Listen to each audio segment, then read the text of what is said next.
22 એપ્રિલે કાશ્મીરની પહેલગામની બેસરણની ખીણમાં જે આતંકવાદીઓએ નિર્મમ હત્યા કરી છે પર્યટકોની, એની સામે આપણા દેશના વડાપ્રધાન શ્રી નરેન્દ્રભાઈ મોદીએ કહ્યું હતું કે આતંકવાદીઓને કલ્પના પણ નહીં આવે એ ભાષામાં એમને જવાબ આપવામાં આવશે।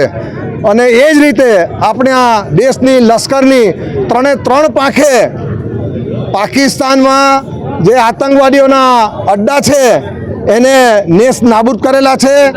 ઉપરાંત આતંકવાદીઓને એને ખાત્મો બોલાવેલો છે અને આપણા જે બહાદુર જવાનોએ જે શૌર્ય દાખવ્યું એના અભિનંદન માટે આજે સ્વૈચ્છિક રીતે ભરૂચ શહેરની તેમજ જિલ્લાના લોકો આ તિરંગા યાત્રામાં જોડાયા છે, એનું અમે ખૂબ સ્વાગત કરીએ છીએ।